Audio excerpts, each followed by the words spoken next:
එහෙමනම් සරල ප්‍රශ්නකින් අද පටන් ගමු අපි.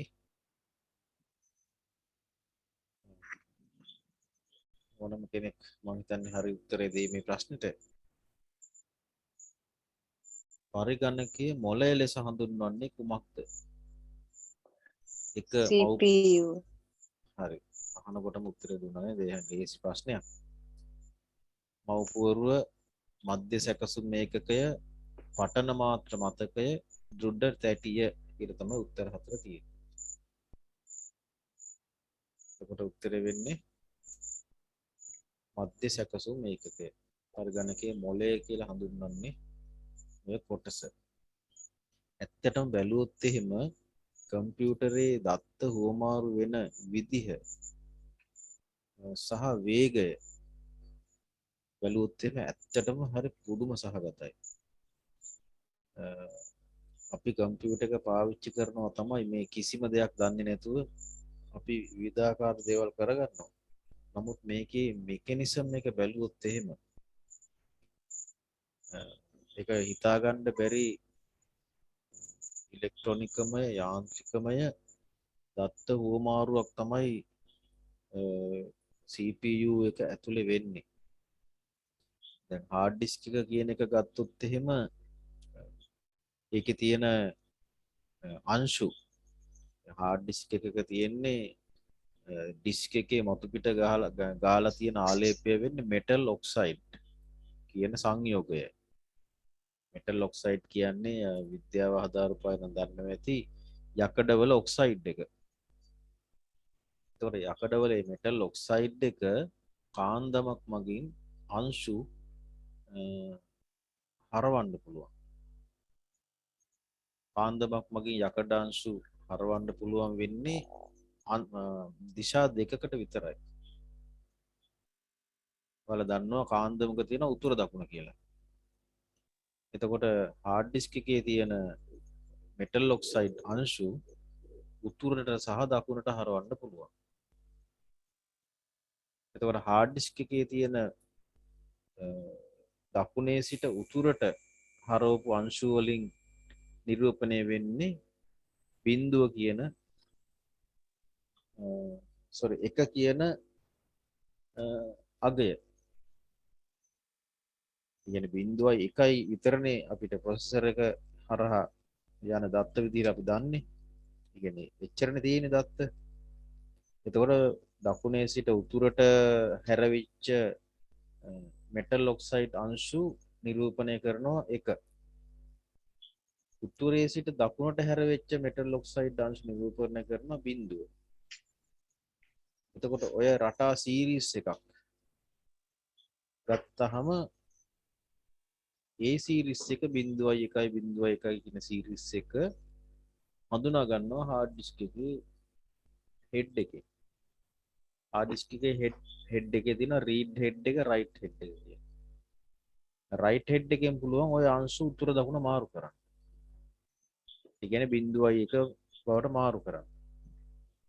රීඩ් හෙඩ් එකෙන් මාරු වෙලා තියෙන උතුර දකුණ අංශු ටික හඳුනා ගන්නවා.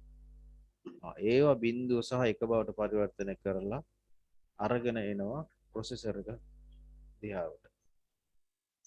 ප්‍රොසෙසර් එකෙන් හඳුනා ගන්නවා මේක මෙන්න මේ ඩේටා එක ආවේ කියලා. ඉතින් ওই ක්‍රියාවලිය තප්පරයකින් දශම ගානක වේගයකින් සිද්ධ වෙනවා. ඉතින් හරිම විශ්මයජනකයි. තවදුරටත් ඔයාලට පුළුවන් නම් ඉගෙන ගන්න කම්පියුටර් එකක කොහොමද දත්ත හුවමාරු වෙන්නේ කියලා. ඉන්ටර්නෙට් එකේ ඇති ඕන තරම් වෙබ්සයිට්, YouTube එකේ වීඩියෝ ඇති. පොඩ්ඩක් සාමාන්‍ය දැනුමට ඔක ඉගෙන ගන්න. එතකොට මේ කම්පියුටර් එක කියන එක කොච්චර විශ්මිත යන්ත්‍රයක්ද කියන එක අපිට හිතා ගන්න පුළුවන්. එතකොට ඔය ටික ඔක්කොම කරන මොළය කියලා හඳුන්වන කොටස තමයි මධ්‍ය සැකසුම් ඒකකය. ඒකට උත්තරේ හැමෝම දන්නවා සරල උත්තරයක්. සරල ප්‍රශ්නයක්. ඊට පස්සේ අපි චුට්ටක් ඒ පරිගණකයේ මොළය කියලා ඕගොල්ලෝ හඳුනාගත්තු එක ගැන පොඩ්ඩක් බලමු. මධ්‍ය සැකසුම් ඒකකය. කාට හරි කියන්න පුළුවන්ද පළවෙනි CPU එක ලෝකෙට එළි දක්වලා තියෙන්නේ කවදද කියලා? පළවෙනි ප්‍රොසෙසර් එක. Central Processing Unit එක.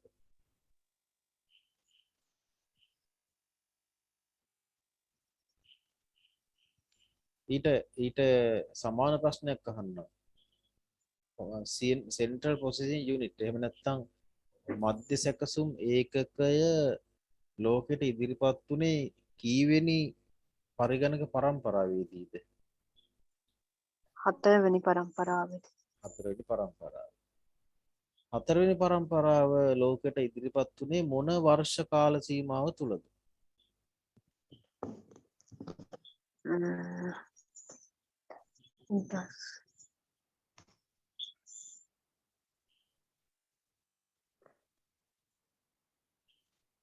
මතකද අපි ඉගෙන ගත්ත වගුවක් එහෙම 71 1971 සිට දක්වා. හරි.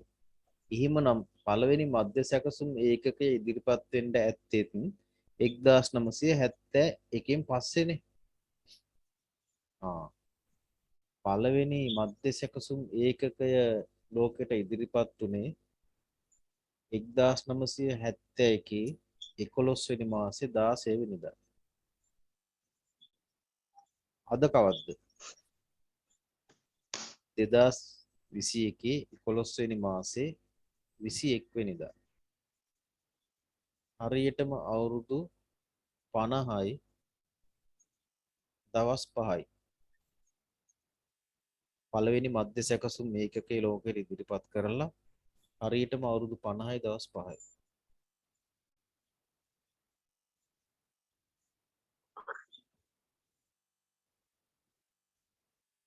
එහෙනම් එක්තරා සම්දිස්ථානයක දැන් අපි ඉන්නේ නේ.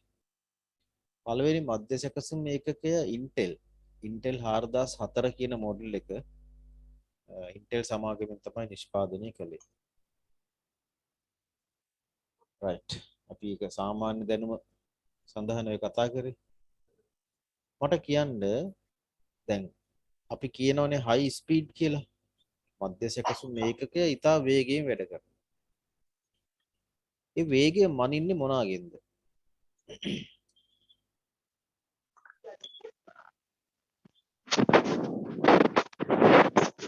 මෙගාහර්ට්ස් වලින්. මෙගාහර්ට්ස් වලට එන්න කලින් හර්ට්ස් වලින් තමයි මනින්නේ. ඒ කියන්නේ හර්ට්ස් ගොඩාක් කියන එකනේ අපි මෙගාහර්ට්ස් වලින් ගන්නෙ. හර්ට්ස් 1000ක් කිලෝහර්ට්ස් එකයි. කිලෝහර්ට්ස් 1000ක් මෙගාහර්ට්ස් එකයි. හැබැයි වේගය මනින ඒකකය හර්ට්ස්. නේද? අපි දැන් අපේ කාලය මනින ඒකකය මොකක්ද කියලා අහුවොත් අපි පැය කියන්නේ නැහැනේ. කාලය මනින ඒකකේ තප්පර. තප්පර 60ක් විනාඩියයි විනාඩි 60ක් පැයයි. එහෙමනේ. බර මනින එකේ ග්‍රෑම් 1000 කිලෝග්‍රෑම් එකයි. එහෙමනේ. ඒ වගේ වේගය මනින්නේ හර්ට්ස් වලින්. ඒක ගොඩක් එකතු වුනහම අපි ඒකට වෙන නමක් කියනවා. තව ගොඩක් එකතු වුනහම තව නමක් කියනවා. right. එතකොට හර්ට්ස් වලින් අපි ප්‍රොසෙසර් එකේ වේගය මනිනවා. පළවෙනි ඔය මුල කාලේ හර්ට්ස් 100 150 ඒ වගේ අගයන් වලින් තමයි තිබ්බේ. ඊට පස්සේ කාලෙදී Intel Pentium 1 වගේ ප්‍රොසෙසර් එනකොට වේගය මෙගාහර්ට්ස් වලින් මැන්නා. දැන් වේගය ගිගාහර්ට්ස් වලට පවා පත් වෙලා තියෙනවා. ඒ තරම් වේගවත් වෙලා තියෙනවා. එතකොට අපි අපේ ඔෆිස් එක සතුව තියෙන කම්පියුටර් එකක්. ඒ වගේම අපේ ගෙදර තියෙන කම්පියුටර් එකක්. හරියට පාවිච්චි කරන්න පුළුවන් නම් අපිට මොලේ තියෙනවා නම් එච්චරටම මේ කම්පියුටර් එකක් ඇති ඇත්තටම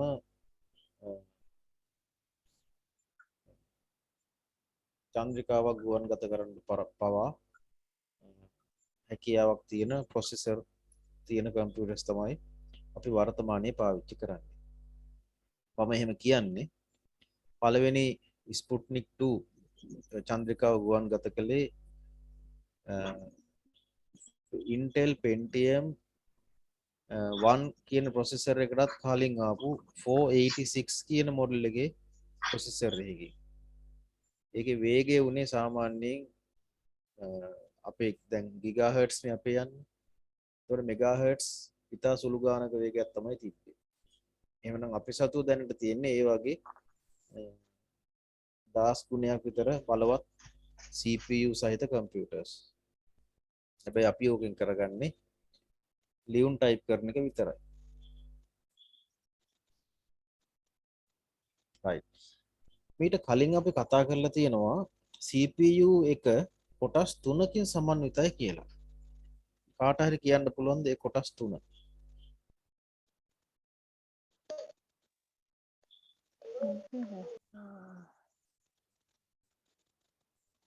CPU register,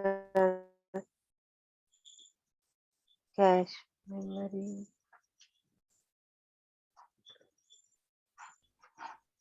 ඔව් කියන්න බලන්න. cache, cache memory එකයි register,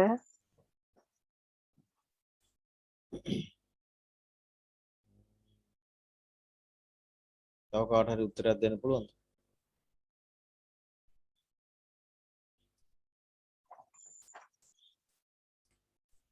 මේ කොටස් 3 තමයි control unit එකයි arithmetic and logical unit එකයි memory. control unit එක arithmetic and logical unit සහ memory. memory එක තමයි අර කිව්වේ register කියලා. memory එක බෙදන්න පුළුවන් ඒ කියන්නේ CPU එක තුල memory වර්ග දෙකක් තියෙනවා. එකක් තමයි register memory, අනිත් එක තමයි cache memory. CPU එකේ ඇතුළත ඉතාමත්ම ආසන්නයෙන් තියෙන්නේ register memory.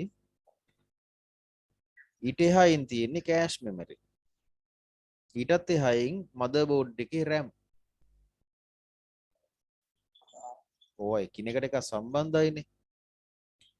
CPU එකේ තියෙන control unit එකෙන් කරනවා පාලනමය කටයුතු ටික, arithmetic and logical unit එකෙන් කරනවා ගණිතමය තාර්කිකමය දේවල් ටික.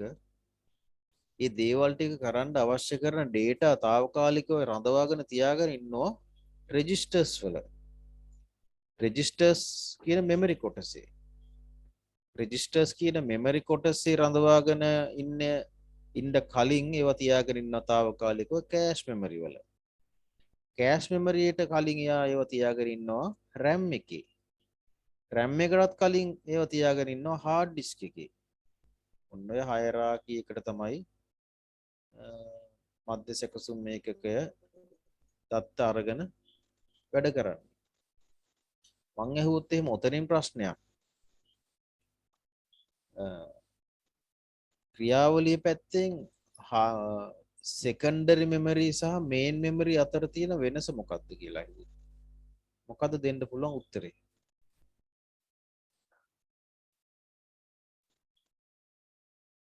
ක්‍රියාවලිය අනුව secondary storage සහ primary storage සහ secondary storage අතර වෙනස. secondary, primary storage කියන්නේ නශ්‍ය මතකයක් කියන්නේ తాවකාලික මතකයක් නේද? අරක ස්ථිර මතකයක්.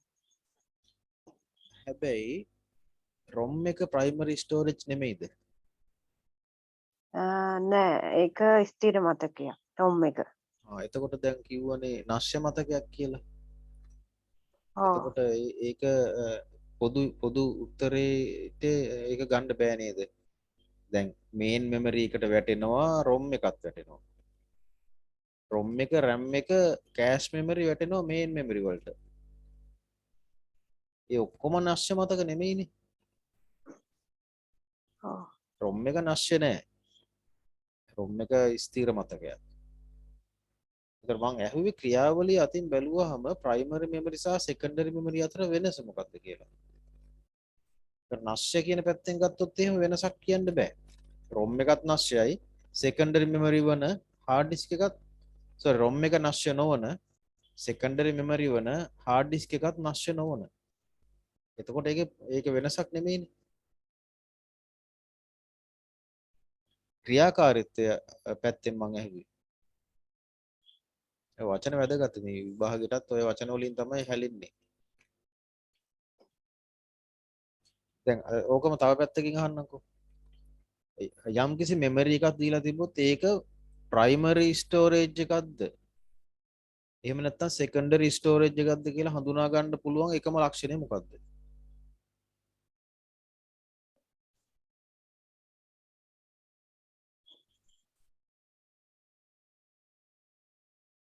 දෙන්න පුළුවන් cash memory, hard disk, flash memory, ROM. එහෙම නැත්නම් මොනවා හරි CD drive, CD ROM. එතකොට ඔහොම දීලා ඉවර වෙලා මේකෙන් අහනවා ප්‍රයිමරි මෙමරි එක කුමක්ද කියලා. එතකොට ප්‍රයිමරි මෙමරි එක කියලා හඳුනා ගන්න ඒ නිසා තමයි වේගය අඩු. සෙකන්ඩරි ස්ටෝරේජස් වල වේගය අඩුයි. ඒ වගේම මට කියන්න පෙන් ඩ්‍රයිව් එක කියන්නේත් අපි සෙකන්ඩරි ස්ටෝරේජ් එකක්නේ. ඒතකොට ඒක මොකද්ද මේ ඒකට දැන් තේරෙනව නේද? ඒකටත් එහෙමනම් සෙකන්ඩරි ස්ටෝරේජ් කියන හේතුව.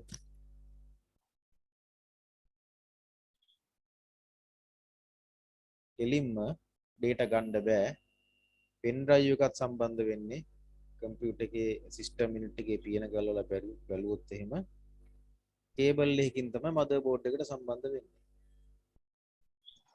ඒ කියන්නේ CPU එක පෙන් ඩ්‍රයිව් එකේ තියෙන data ගන්නත් RAM එක හරහා තමයි ඉල්ලන්නේ. RAM එකට ඇවිල්ලා තමයි CPU එකට එන්නේ. ඒකත් එතකොට secondary storage එකක්. එhmenan මතක තියාගන්න ඔන්න ඔය පදනම මත තමයි primary ද secondary ද කියන දේ තීරණය වෙන්නේ. හරි මොන හරි ප්‍රශ්නයක් තියෙනවද ඔය ටික අහන්න?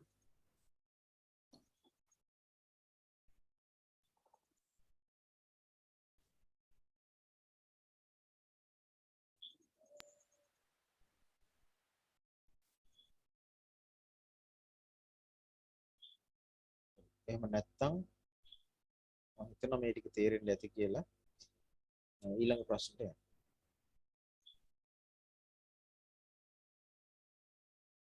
දැන් ඔය කතා කරපු දේවල් වලටම අදාළ ප්‍රශ්නයක් තමයි.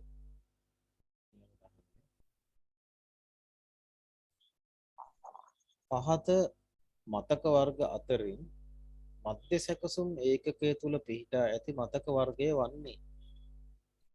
දැන් ප්‍රශ්නෙට උත්තරේ ලේසි. 1 hard disk, 2 ROM, 3 RAM, 4 registers. පිහිටා ඇති මතක වර්ගය.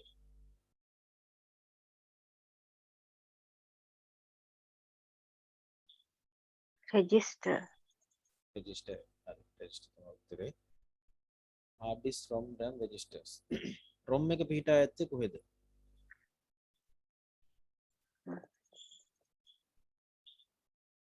ROM එක motherboard එක. ROM එක motherboard එක. හරි motherboard එක මත. RAM එක RAM එකත් motherboard එක මත. hard disk එක තියෙන motherboard එක මතවත් නෙමෙයි කේබල් වලින් වෙනම සිස්ටම් යුනිට් එකට වෙනම සවි කරලා තියෙනවා. මට මේ සර් නේ උගන්වන්නේ. මට පේන අපි නේ උගන්වන්නේ යම්.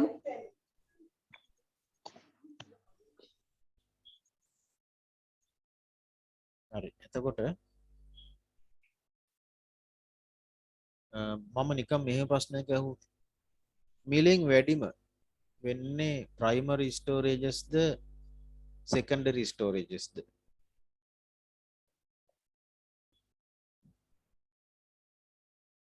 මිලින් වැඩිම secondary secondary කියලා තමයි හිතෙන්නේ නේද? hard disk එක. hard disk එකක් අපි හිතමුකෝ 500 GB අපි හිතමු 500 GB hard disk එකක මිල ගත්තොත් එහෙම කොට ටයිප් කරලා පෙන්නන්න 500 GB hard disk එකක මිල රුපියල් 8500 කියමුකෝ ඒ වගේ ගාණක් වෙයි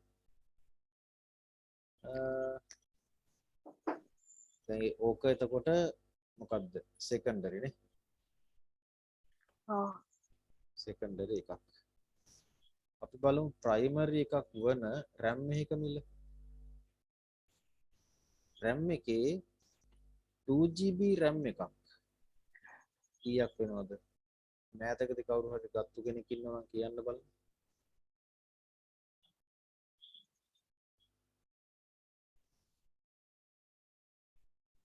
2GB හැම් එකේ මිල වැඩි සර්. දැන් තේරෙනව නේද 2GB ඔව් RAM එකක් සාමාන්‍යයෙන් රුපියල් 4000ක් විතර වගේ වෙනවා ඒක ප්‍රයිමරි එකක් නේ ඔව් right හරි එහෙනම් බැරි වෙලාවත් RAM එක 500GB වුණා නම් ඕක කීයක් වෙනවද RAM එක එතකොට 1GB රුපියල් 2000ක් විතර වෙනවා හරි 2GB 4000ක් උනේ 1GB 2000ක් විතර වෙනවනේ එහෙනම් 500GB 500 වැඩි කිරීම 2000 වෙනවා කොහොමද මිල සමානයි කීයද ඔකේ ගාන 500 2000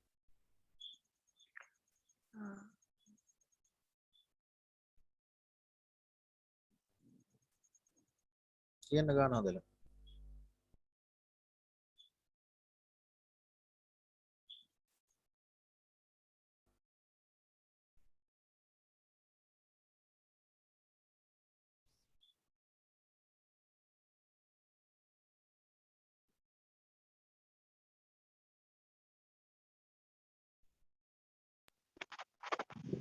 ඕ 500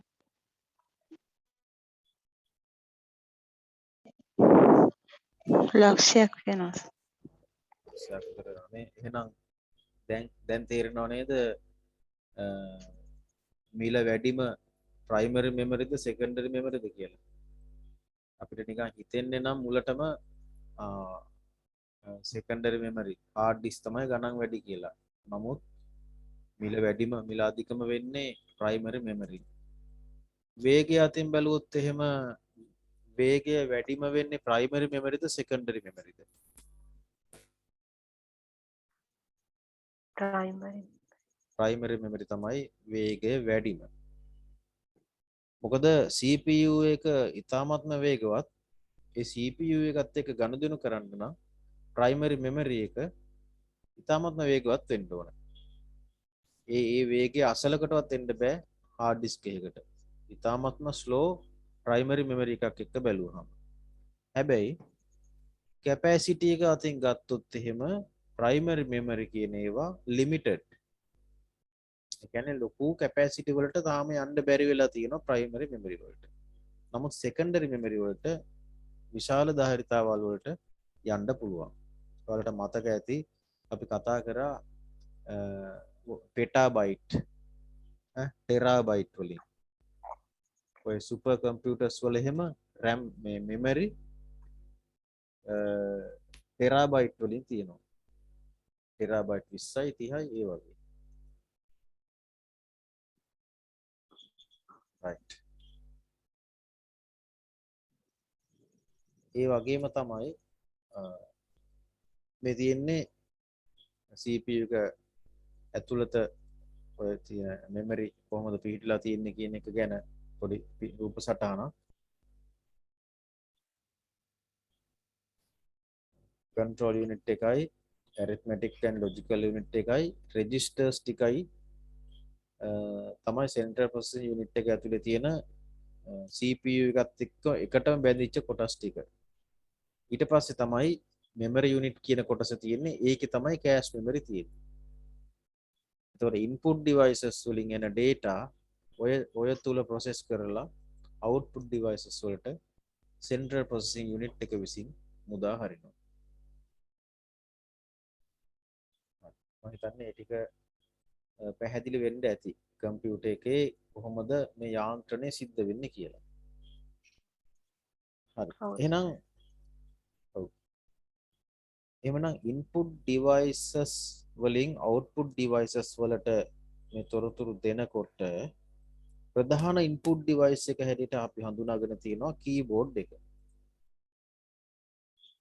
එහෙනම් ඊළඟ ප්‍රශ්නේ වෙන්නේ keyboard එකේ යතුරු ආකාර 4ක් තියෙනවලු. ඒ මොනවද? කෙටි ප්‍රශ්නයක් විදිහට අහන්න පුළුවන්. keyboard එකේ keys ක්‍රියාකාරී යතුරු ඔව් ක්‍රියාකාරී යතුරු පාලන යතුරු සංඛ්‍යා යතුරු හරි. තව එකක් තියෙනවා. functions තුනක් හරි. තව එකක් තියෙනවා. අනිත් එක කතා කරනවා නම් හොඳයි. මේ සාකච්ඡාව function key function key කියන්නේ කිව්වේ ක්‍රියා අර ඔයා කිව්වේ ක්‍රියාකාරී යතුරු කියලා. ඒකට තමයි functions keys කිව්වේ ඉංග්‍රීසියෙන්. පාලන key කියලා කියප එක තමයි control keys. number එකද ඔව් numbers තියෙන ටිකට තමයි කියන්නේ numerical keypad කියලා. තව එකක් ප්‍රධානම එක.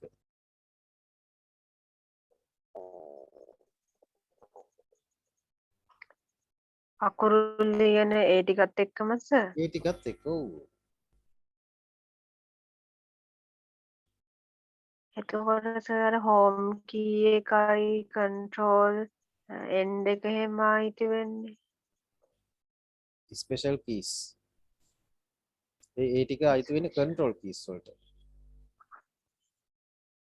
හරි අපි බලමු එකින් එක. පළවෙනි keypad එක තමයි typewriter keypad. මතක් වුණාද? අපි type කරන්න ගන්නේ ABCD තියෙන අකුරු ටික තියෙන්නේ. ඔව් space bar එක, shift එක, tab එක, enter key එක, backspace ඒ ටික ඔක්කොම අයිති වෙන්නේ typewriter keypad එකට. එතකොට අනිත් එක තමයි numerical keypad. ඒ ටික තමයි ඔය සංඛ්‍යාමය ටික. දකුණු පැත්තේ තියෙන්නේ 7 8 1 2 3 ඉඳලා 9 දක්වා. ඊළඟට බිඳුව. එතනම තියෙනවා enter, ධන ඍණ, වැඩි කිරීම, බෙදීම, නම් ලොක්. ඒ key set එකම අයිති වෙන්නේ numerical keypad වලට. එහෙනම් මට කියන්නකෝ මේ දැන් typewriter keypad එකේ තියෙනවනේ බිඳුවේ ඉඳලා 9 දක්වා ඉලක්කම් ටිකක්. ඔව් එතකොට ඒ ටික කොහටද අයිති වෙන්නේ?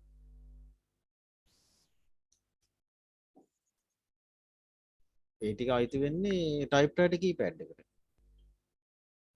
typewriter key area එකට තමයි අයිති වෙන්නේ. ඒක වරද්ද ගන්න එපා. ප්‍රධානතම key ටික අයිති වෙන්නේ A to Z අකුරු ටිකයි බිඳුවේ ඉඳලා 9 දක්වා ඉලක්කම් ටිකයි ඒ පැත්තෙම තියෙන ධන ඍණ shift එක tab එක caps lock enter ඒ keys ඔක්කොම ටික control keys alt keys space bar ඒ ඔක්කොම අයිති වෙන්නේ මේ typewriter keypad එකට. දකුණු පැත්තේ තියෙන keys ටික ඔක්කොම අයිති වෙන්නේ ඉලක්කම් ටික අදාළ ටික numerical keypad එකට. එතකොට arrow keys home insert page up page down scroll lock print screen pause break delete ඔය keys ටික අයිති වෙන්නේ අර arrow keys ටික තියෙන හරිය තියෙන keys ටික control keys වලට. පාලන යතුරු. ඊට පස්සේ keyboard එකේ උඩම තියෙන F1 වල ඉඳලා F12 දක්වා escape එකත් එක්කම ඒ ටිකට කියනවා අපි escape එක නැතුව F1 වල ඉඳලා F12 දක්වා ඒ ටිකට කියනවා function keys කියලා. කෘත්‍යමය යතුරු කියලා කියනවා. escape button එකට කියනවා special key එකක් කියලා. ඒක අදාළ පරිගණක වැඩසටහන අනුව තමයි ක්‍රියාත්මක වෙන්නේ. ඔය F1 F2 කියන ඒවත් එහෙමයි. අදාළ පරිගණක වැඩසටහනට අනුව තමයි ඒක ක්‍රියාත්මක වෙන්නේ. හරියටම කියන්න බෑ F1 කීයකින් වෙන්නේ මේක, F2 කීයකින් වෙන්නේ මේක එහෙම කියලා. අපි කම්පියුටර් ප්‍රෝග්‍රෑම් එකක් ලියනවා නම් ඒ කම්පියුටර් ප්‍රෝග්‍රෑම් එකට මේ කීස් assign කරන්න පුළුවන්. F10 කී එක ප්‍රෙස් කරොත් එහෙම මොකද වෙන්නේ? F12 කී එක ප්‍රෙස් කරොත් එහෙම ඒක මොකද්ද වෙන්නේ? ඒ කී එකෙන් වෙන දේ අපිට ලියන්න පුළුවන්. මෙහෙම කරන්න මේ කී එක ප්‍රෙස් කරොත් කියලා. එතකොට ඔන්න ඔය කීස් වර්ග 4 තමයි කීබෝඩ් එකක තියෙන්නේ. හැබැයි මල්ටිමීඩියා කීබෝඩ්ස් වල ඊට අමතරව තව තියෙනවා වොලියුම් කන්ට්‍රෝල්ස් කරන කීස්. ඊළඟට තව විවිධාකාර කීස් තියෙනවා. ඒකට ඒවා ස්පෙෂල් කීස්. මම මේ කතා කරන්නේ දර්ශීය කීබෝඩ් එකක. ඔයාලට විභාගයට ප්‍රශ්නයක් ඇහුවොත් එහෙම මේ වර්ග 4 තමයි ඔයාලගේ උත්තරේ වෙන්නේ.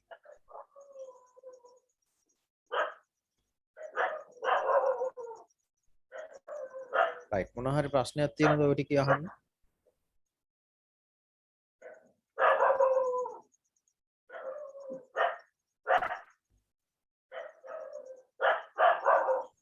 රයිට් එහෙම නැත්නම් අපි ඊළඟ ප්‍රශ්නෙට යමු. මේ පින්තූරේ තියෙන ඕනනම් ඒ කීබෝඩ් එකේ කීස් ටික වෙන වෙනම සටහන් කරලා තියෙනවා. හරි. ඊළඟ ප්‍රශ්නය. දැන් අපි මවුස් එක පාවිච්චි කරනවානේ. ප්‍රශ්නේ තමයි මවුස් ඉවෙන්ට්ස් හඳුන්වා දෙන්න. Mouse events. මොනවද මේ මවුස් ඉවෙන්ට්ස් කියන්නේ? ඕන තරම් අපි මවුස් එක නම් පාවිච්චි කරලා තියෙනවා. හැබැයි මවුස් ඉවෙන්ට්ස් කියන ඒවා නම් දන්නේ නැහැ තාමනේ. නෑ දන්නවා ඔයාලා. මම මේ ටික කියනකොට ඕන් මතක් වෙයි. මවුස් ඉවෙන්ට්ස් 6ක් තියෙනවා. කාට හරි පුළුවන් ද එකක් මතක් කරලා දෙන්න?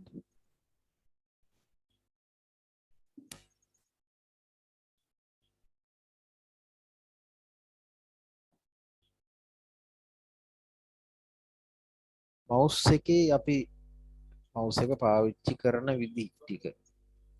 දැන් බලන්න මවුස් එකේ තියෙනවා වම් පැත්තේ බටන් එක. ඊළඟට දකුණු පැත්තේ බටන් එක තියෙනවා. මැද තියෙනවා රෝදයක් කරකන්න පුළුවන්. හරි ඔන්න ඕවත් එක්ක බැඳිච්ච ක්‍රියාකාරීත්වයට තමයි මවුස් ඉවෙන්ට්ස් කියලා කියන්නේ. පළවෙනි මවුස් ඉවෙන්ට් එක වෙන්නේ ක්ලික්. left click කියන්නේ අපි ක්ලික් කියලා කිව්වොත් ඒක left click තමයි. එහෙනම් දැන් කියන්න බලන්න ඊළඟ මවුස් ඉවෙන්ට් එක මොකක්ද කියලා.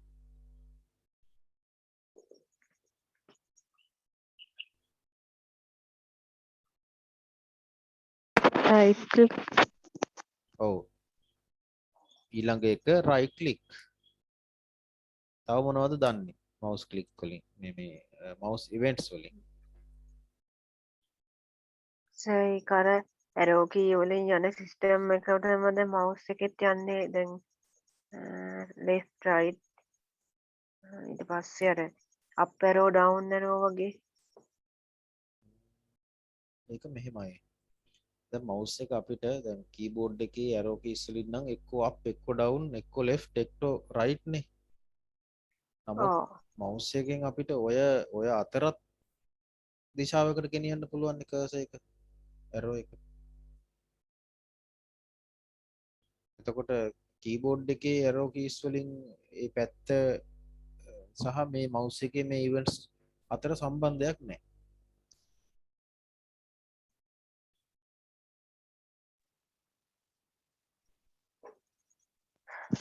මේ සර් මම අර Scroll bar. මවුස් ඔව්. Scroll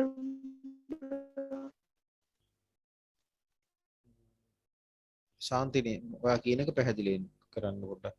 ඇහෙන්නේ scroll ball. මට ඒක ස්ක්‍රෝල්ද? Mouse. ස්ක්‍රෝලින්.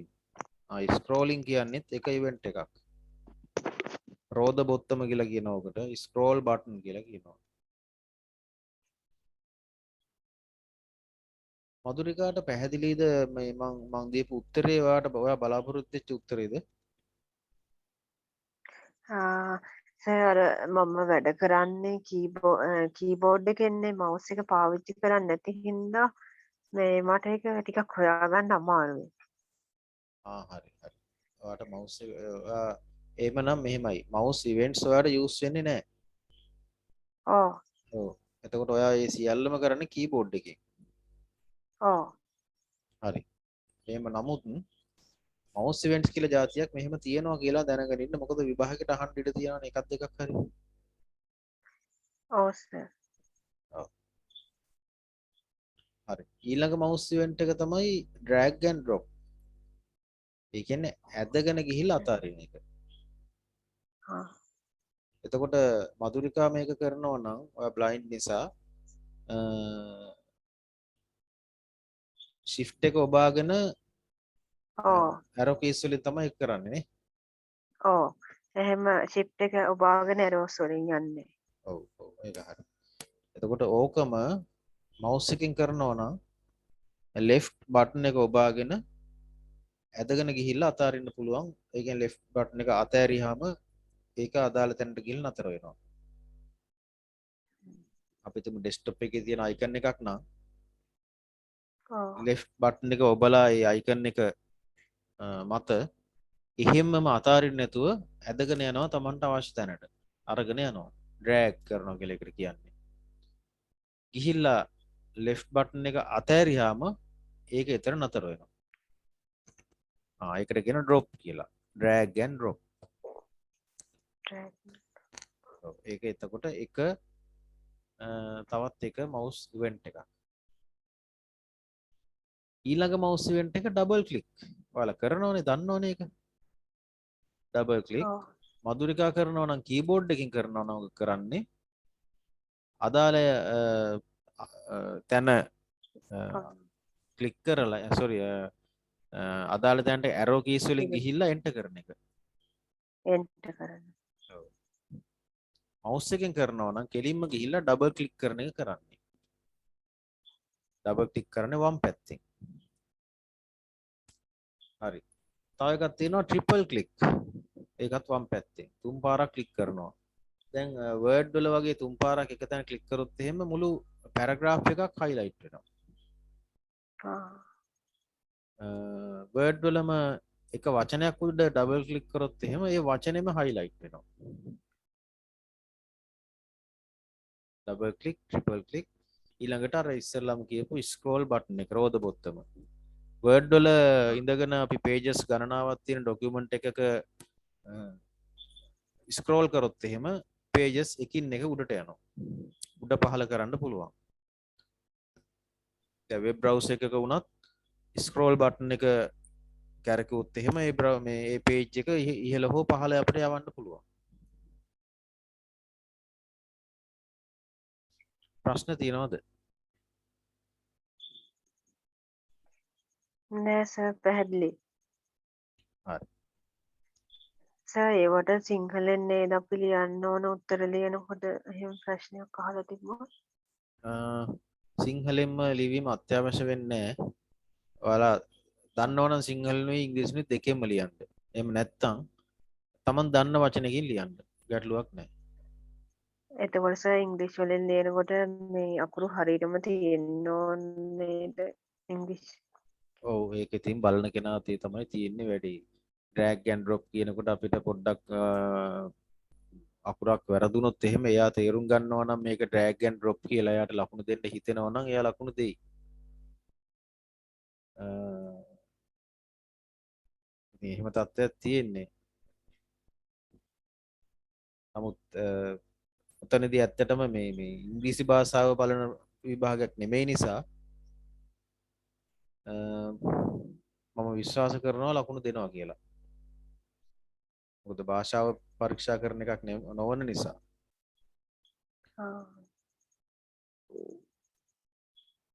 ඒක ඉතින් අපිට හරියට කියන්නත් බෑ. ඒ කියන්නේ drag and drop කියන එක එහෙම නැත්නම් scrolling කියන එකේ ඔය ලකුණක් අඩු වුණා හරි වැඩි වුණා හරි කියලා ලකුණක් කපනවා කියන එක තුල සාධාරණයක් නෑ. ඒක තීරණය වෙන්න ඕනේ. ඉතින් මෙයා දන්නවනේ ස්ක්‍රෝලින් කියන එක නම් උත්තරේ මෙයා දන්නවා. ලිවීමේදී ඇලපිල්ලක් ස්පිල්ලක් වෙනස් වුණාට ලකුණු කපන්නේ නැහැ කියලා තමයි මම හිතන්නේ. يعني බය වෙන්න එපා ඒකට. Taman දන්න එක Taman දන්න විදිහට ලියන්න.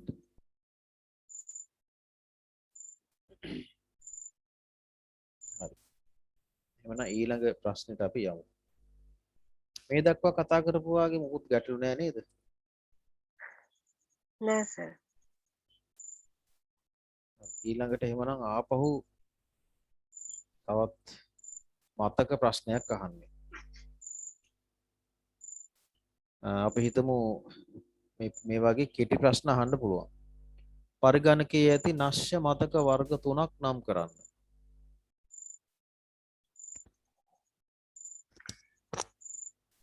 කරන්න බලන්න. හැම් එක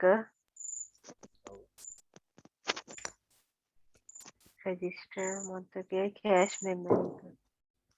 හරියට හරි. RAM cache registers. ඔය තුන තමයි නශ්‍ය මතක වෙන්නේ, වෙන මොකවත් නැහැ. volatile memory. RAM cache registers.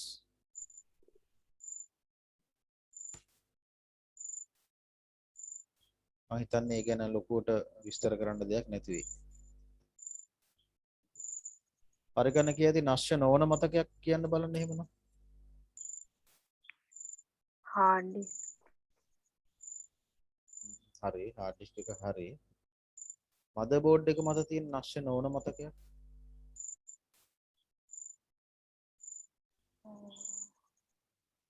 ROM එක. හරි. එහෙනම් ඊළඟ ප්‍රශ්නේ වෙන්නේ ඒකම තමයි. පරිගණකයේ ඇති නශ්‍ය නොවන මතක වර්ග දෙකක් හඳුන්වන්න. මතක වර්ග දෙක. ROM එකයි hard disk එක. hard disk එකයි. right. එහෙනම් කම්පියුටරයට ස්ථීරව සම්බන්ධ වෙලා තියෙන මතක වර්ග ඔන්න දෙකයි තියෙන්නේ. නේද? නශ්‍ය සහ නශ්‍ය නොවන. අපි ඒවා විවිධාකාර විදිහට බෙදුවනේ. ප්‍රයිමරි කියනවා, සෙකන්ඩරි කියනවා, නශ්‍ය කියනවා, නශ්‍ය නොවන කියනවා. දැන් මේවා අතර තියෙන වෙනස ඔය බෙදීම් ඔය මොන බෙදීම් විදිහට දාලා ඇහුවත් තියෙන්නේ වර්ග තුනයි.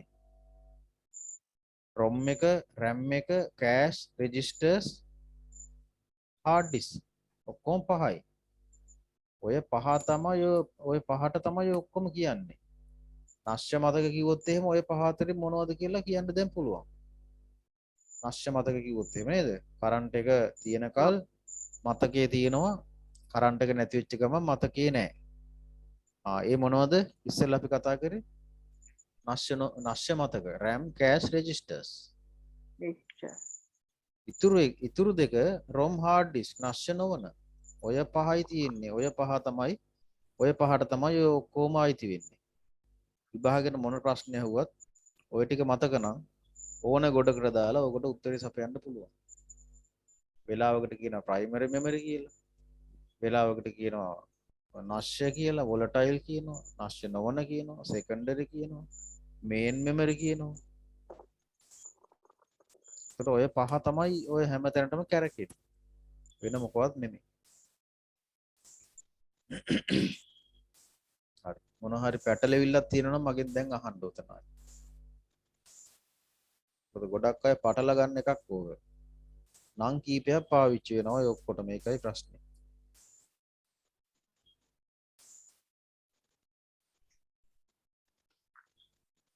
හරි. ඊළඟ ප්‍රශ්නට යමු. එක්තරා පරිගණකයක සසම්භාවී පිවිසුම් මතකය ගිගාබයිට් 2ක් වේ. ඒ සමාන වන්නේ පහත සඳහන් කුමන පිළිතුරටද? පිළිතුරු හතරක් දීලා තියෙනවා. මෙගාබයිට් 2024යි කියනවා එකක්. ඊළඟ එක කිලෝබයිට් 2024යි කියනවා. ඊළඟ එක මෙගාබයිට් 2048යි කියනවා. ඊළඟ එක කිලෝබයිට් 1048යි කියලා කියනවා. මොකද්ද උත්තරේ?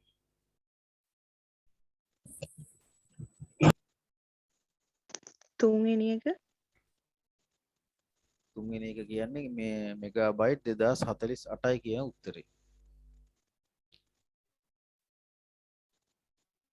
අනිත් අයගේ උත්තර කොහොමද?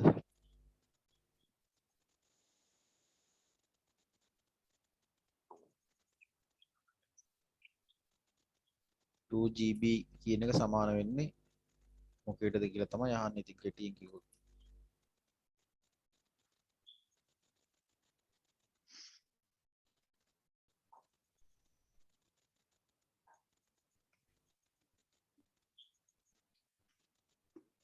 ඔක්කොම කියන්නේ ඒකද උත්තරේ? කතා කරන්න බැරි අය එහෙම ඉන්නවනම් chat එකට දාන්න කමන්නේ.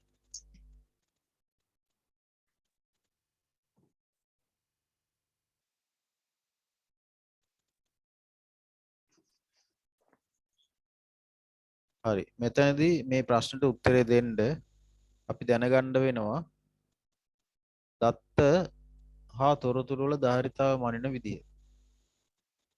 ඔයාලා මේක දැනටමත් දන්නවා. මම මතක් කරන්නම්. බිට් 8ක් කියන්න බලන්න බිට් 8ක් කීයද බයිට්? බයිට් එකයි. බයිට් එකයි.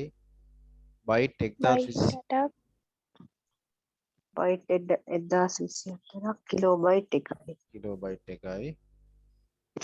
කිලෝබයිට් 1024ක් මෙගාබයිට් 1024 මෙගාබයිට් එකයි එකයි. මෙගාබයිට් 1024 ගිගාබයිට් ජිගාබයිට් එකයි ජිගාබයිට් 1024 ටෙරාබයිට් එකයි හරි. තව තියෙනවා ඉස්සරහට. ටෙරාබයිට් ටෙරාබයිට් 1024 පෙටාබයිට් එකයි පෙටාබයිට් එකයි. පෙටාබයිට් 1024 එච්චරයි. ටෙරාබයිට් 1024 පෙටාබයිට් එකයි. හරි. මෙන්න මේ ටික දන්නවනම් අර ප්‍රශ්නෙට උත්තරේ දෙන්න පුළුවන්. එතනදී අපි අහුවේ ගිගාබයිට් දෙකක් කියන්නේ මෙගාබයිට් ගිගාබයිට් දෙකක් කියන්නේ මේ පහත ඒවායින් කෝකද කියලා. එතකොට ගිගාබයිට් එකක් කියන්නේ මෙගාබයිට් 1048යි නම් 1024යි නම් ගිගාබයිට් දෙකයි කියන්නේ මෙගාබයිට් 2048යි. උත්තරේ තුන්වෙනි එක. හරි. මං හිතන්නේ දැන් මේ වගේ ප්‍රශ්නයක් එන්න පුළුවන්. දැන් මෙතන අහලා තියෙන්නේ ගිගාබයිට් 2යි කියලා. ඉතින් ඔයිට සමානවම ඔය ගිගාබයිට් ගාන වෙනස් කරලා උත්තරයක් දෙන්න පුළුවන්. එහෙම නැත්නම් අහන්න පුළුවන් මෙගාබයිට් මෙහෙම එකක් අහන්න පුළුවන්. කිලෝබයිට් 2024ක මතකයක් ඇත. ඒ සමාන වන්නේ පහත සඳහන් කුමන පිළිතුරටද කියලා දෙන්න පුළුවන්. මෙගාබයිට් එකයි ගිගාබයිට් එකයි ටෙරාබයිට් එකයි පෙටාබයිට් එකයි කියලා හැම දෙන්න පුළුවන්. එතකොට Tamanට පුළුවන් වෙන්න ඕනේ අර රටාව අනුව කොතනින්ද ඒක එන්නේ කියලා උත්තරේ සපයන්න. බිට් 8ක් බයිට් එකයි බයිට් 1024ක් කිලෝබයිට් එකයි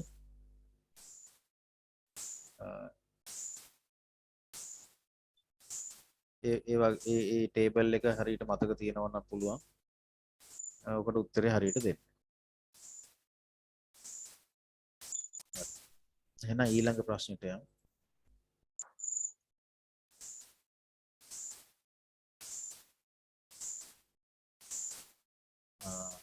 පද්ධති මෘදුකාංගයක් වන්නේ කියලා අහලා තියෙන උත්තර හතරක් දීලා තියෙනවා. පද්ධති මෘදුකාංගයක් වන්නේ 1. Google Chrome web browserය 2.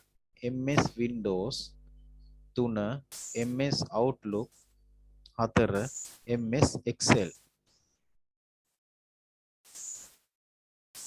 මොකක්ද උත්තර?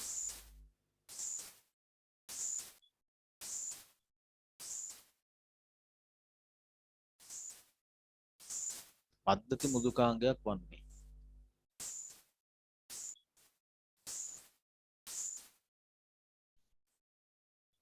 අනිත් අය කතා කරන්නේ නැත්තේ මේ.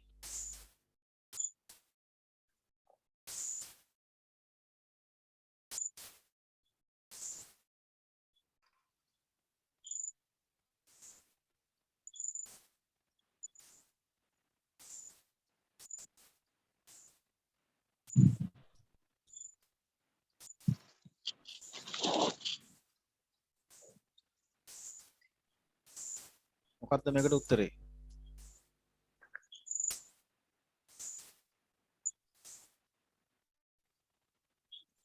හතරවෙනි එක පද්ධති මෘදුකාංගයක් වන්නේ. 1 Google Chrome, 2 MS Windows, 3 MS Outlook, MS Excel. 4. Excel එක. හරි. ඔකට උත්තරේ ඔහොම තියලා අපි යමු. හරි මේකට උත්තරේ වෙන්නේ MS Windows. හරිද? අපි උත්තරේ ගන්න පොඩ්ඩක් යමු ඉස්සරහට. මේ පරිගණක මෘදුකාංග කියන ඒවා කොහොමද බෙදාගන්නේ කියන එක බැලුවාම ඔකට උත්තරේ එනවා.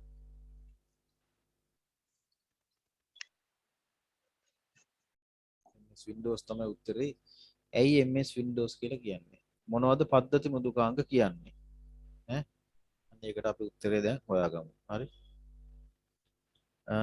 පරිගණක මෘදුකාංග ලක්ෂ සංඛ්‍යාත ගානක් තියෙනවා.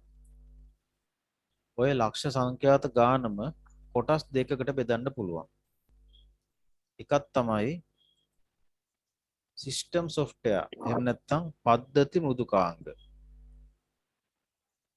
ඒවට අයිති වෙනවා operating systems. ඒ කියන්නේ Windows, අපේ ෆෝන් වල තියෙන Android ඒවා system software.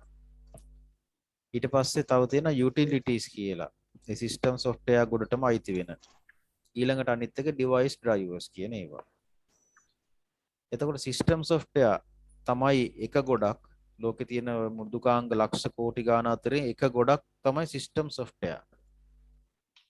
අනිත් එක තමයි application software.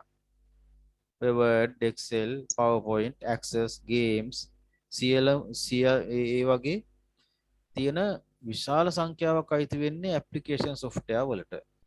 ඇත්තටම system software ප්‍රමාණයෙන් ගත්තොත් system software තියෙන්නේ ටිකයි application software තමයි වැඩි. දැන් අපේ කම්පියුටර් එකේ ගත්තොත් system software තියෙන්නේ එකයි Windows. නමුත් application software ගොඩාක් තියෙනවා. Word තියෙනවා, Excel තියෙනවා, PowerPoint Access, Games, Notepad කියයි නේද? එතකොට Photoshop, CorelDRAW ඔය වගේ ඒ වගේ software ගොඩාක් තියෙනවා. ඒවා අපේ විවිධාකාර අපේ අවශ්‍යතා අනුව හදාගත්තු software. යෙදුම් application. එතකොට ඒවට කියනවා application software. ඒ application software run වෙන්න අවශ්‍ය කරන වේදිකාව සපයන software වලට කියනවා system software කියලා. කම්පියුටර් එකේ hardware එක්ක කෙලින්ම කතා කරන්නේ system software. පැහැදිලිද? කම්පියුටරේ hardware එක්ක ගනුදෙනු කරන්න පුළුවන් software එක තමයි system software. ඒ කියන්නේ Windows. දැන් බලන්න processor එකට අවශ්‍ය කරන data hard disk එකකින් අරගෙන ක්‍රමානුකූලව දෙන්නේ Windows වලින්. දැන් අපි ලියුමක් type කරන්න MS Word double click කරලා load කරනවා. load කරනකොට operating system එකකින් එහෙම නැත්නම් system software එකෙන් තමයි MS Word වල තියෙන instructions ටික පිළිවෙලින් CPU එකට දෙන්නේ. එතකොට දැන් ඔන්න system software එක hard disk එකෙන් ගන්නවා අරගෙන RAM එකට දෙනවා RAM එකෙන් CPU එකට යනවා. දැන් බලන්න system software එක ගනුදෙනු කරේ hardware එක නෙමෙයිද? hard disk එකත් එක්ක ගනුදෙනු කරනවා එක පැත්තකින් අනිත් පැත්තෙන් RAM එකත් එක්ක ගනුදෙනු කරනවා. බැරි වෙලාවත් අපි Word load කරලා තියද්දිම Excel උත් load කරනවා. එතකොට මොකද කරන්නේ? operating system එකෙන් ඉඩ හදා ගන්නවා RAM එකේ මේ Excel load කරන්න. Word වලට කියන පොඩ්ඩක් එහාට යන්න දැන් Excel එනවා. මොකද්ද කරේ? system software එක ගනුදෙනු කරේ මොනවා එක්කද? hardware එක්ක.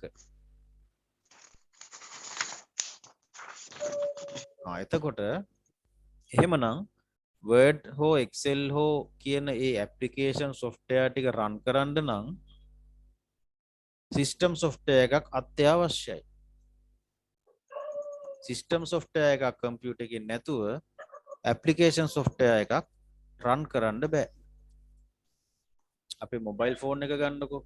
අපේ Android OS එක එහෙම නැත්නම් Apple operating system එක නැත්නම් අපිට පුළුවන් ද ඔය WhatsApp වගේ දේවල් පාවිච්චි කරන්න? බෑ. මොකද මොබයිල් ෆෝන් එකේ තියෙන කම්පියුටර් ඒ CPU සහ RAM එක ගනුදෙනු කරලා ඒ වේදිකාව සපයන්න ඕනේ Android OS එකකින්. ඒ වේදිකාව මත තමයි WhatsApp run වෙන්නේ. ඒ වේදිකාව මත තමයි අපි වීඩියෝ එකක් බලන්නේ. එතකොට සිස්ටම් software කියන ඒවා අත්‍යවශ්‍යයි application software run වෙන්න.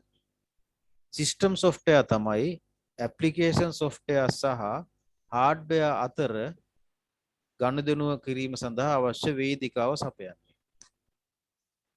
එතකොට ලෝකේ තියෙන පරිගණක software වර්ග බෙදෙනවා ප්‍රධාන කොටස් දෙකකට. එකක් සිස්ටම් software අනික application software.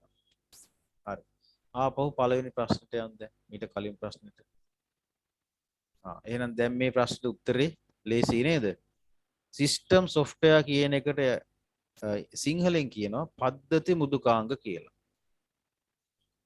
එහෙනම් පද්ධති මෘදුකාංගයක් වන්නේ කියලා ඇහුවොත් එහෙම එතන තියෙනවා නම් MS Windows හරි MS DOS හරි Android හරි Apple OS කියන නම හරි ඔය එකක් තියෙනවා නම් තමයි උත්තරේ වෙන්නේ.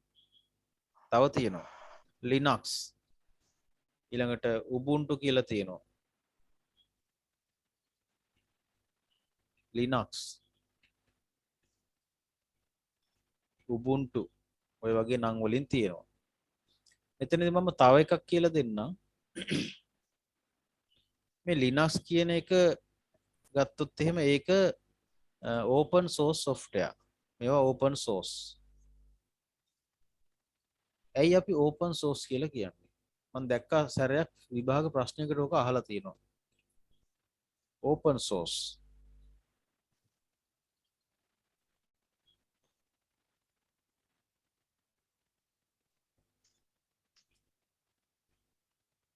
open source කියලා කියන්නේ මේ Linux සහ Ubuntu කියන software දෙක කවුරු හරි සමාගමකින් හරි පුද්ගලයෙක් හරි මුලින්ම නිර්මාණය කරලා තියෙනවා.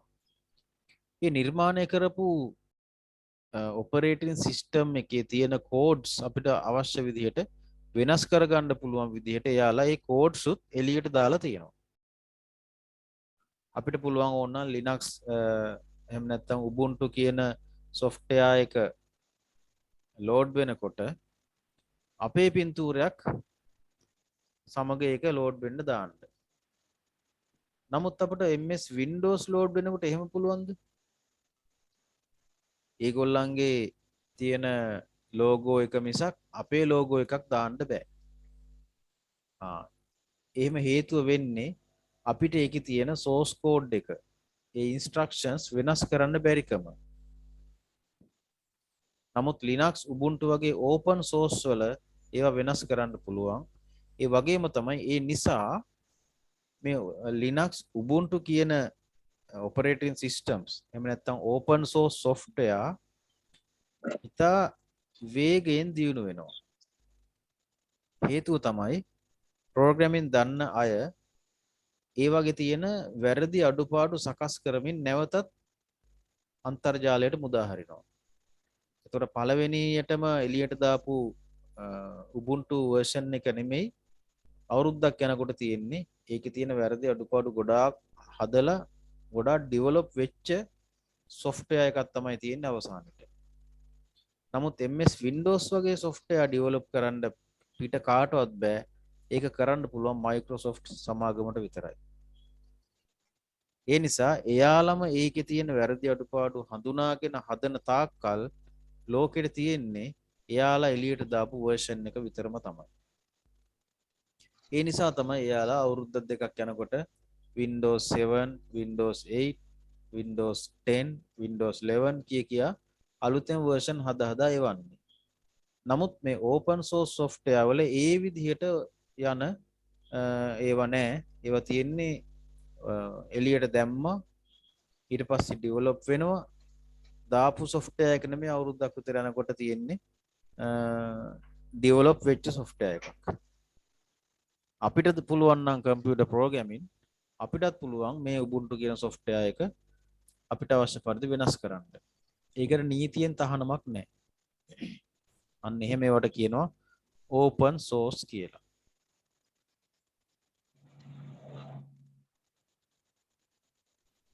පැහැදිලිද මම කතා කරපු දේ ටික දේවල් ටික දැන්? ඔව් සර්. right. එහෙනම් පැහැදිලි. ඔව් සර්.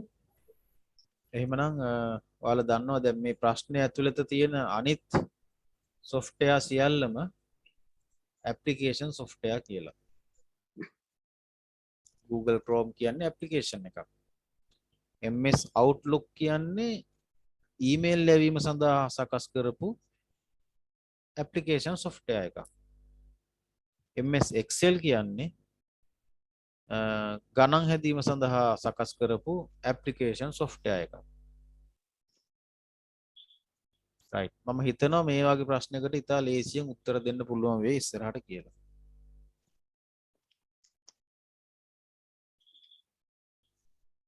හරි. මම හිතන්නේ මොනවත් ප්‍රශ්නයක් නැතිව ඇති.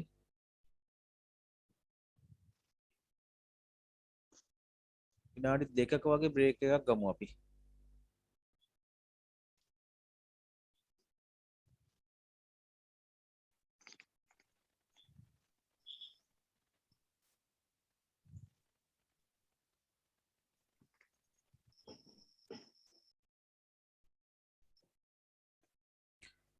හරි අපි චුට්ටක් බලමු මේ පද්ධති මෘදුකාංග ගැන තව චුට්ටක් ඉස්සරහට.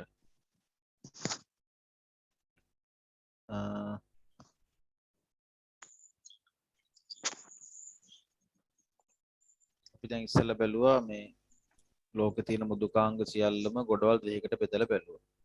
එකක් සිස්ටම් software අනික application software.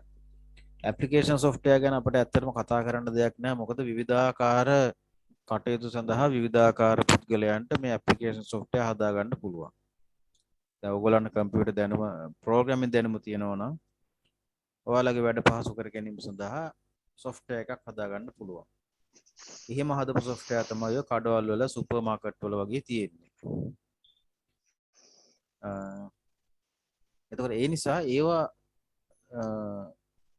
ගැන විශේෂයෙන් කතා කරන්න බෑ අපිට. මොකද নানা ආකාර දේවල් සඳහා নানা ආකාර software තියෙනවා. නමුත් අපිට system software ගැන ටිකක් කතා කරන්න පුළුවන්. ඒවා limited numbers of software තියෙන්නේ. ඒ වගේම තමයි ඒවා පාවිච්චි වෙන්නේ විශේෂිත කාරණා සඳහා. ඉතින් අන්න එහෙම කාරණා සඳහා පාවිච්චි වෙන system software වර්ග තුනක් තියෙනවා. එකක් තමයි අපි දැන් මේ කතා කරපු operating systems. Windows, DOS, Apple OS, Android, Linux, Ubuntu ඒ වගේ දේවල්. තව જાතියක් තියෙනවා utilities කියලා. මේ utilities කියන්නේ කම්පියුටර් එකේ විවිධාකාර අවශ්‍යතා සඳහා සිස්ටම් software එක ඇතුලේ එහෙම නැත්නම් operating system එක තුල කටයුතු කරන කුඩා මෘදුකාංග කට්ටල. උදාහරණ කිව්වහම තේරෙයි. එකක් තමයි ප්‍රතිවෛරස antivirus. antivirus software run කරන්නේ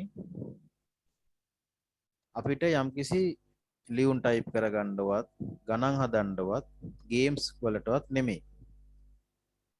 ඒක කම්පියුටර් එකේ වෛරස් එකක් තියෙනවා නම් එහෙම නැත්නම් malware එකක් තියෙනවා නම් අන්න ඒක හඳුනා ගන්න තමයි antivirus software පාවිච්චි වෙන්නේ.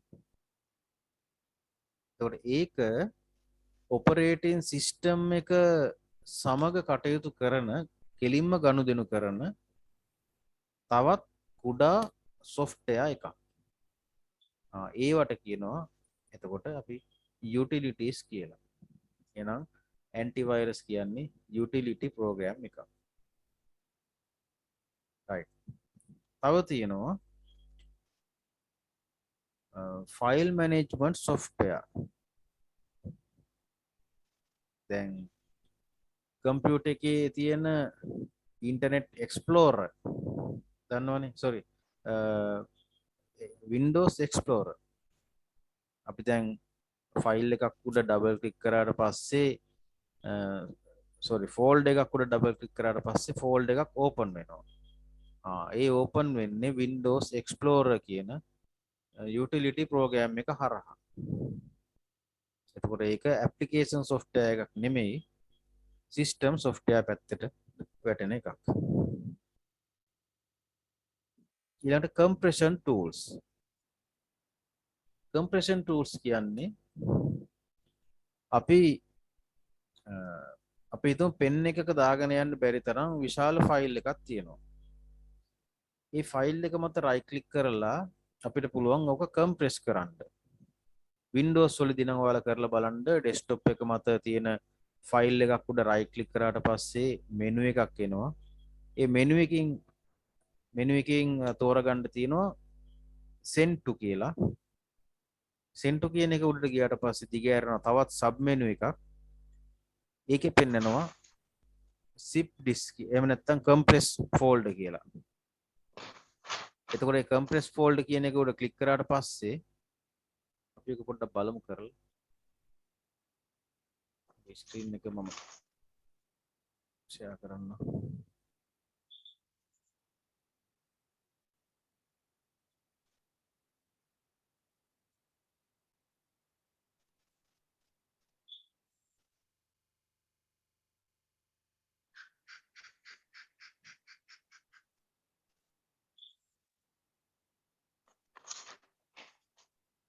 right මෙන්න මේක බලමු.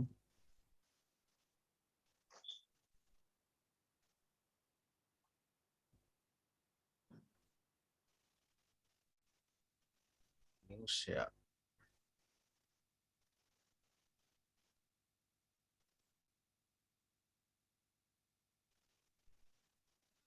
right මම හිතනවා මගේ කම්පියුටර් එකේ ෆෝල්ඩර් එකක් පේනවා කියලා. දැන් අපි මේ ඉන්නේ Explorer කියන Windows Explorer කියන එකේ ඉන්නේ. එතකොට මේකත් ඔයාලා දන්නවා compression tool එකක්.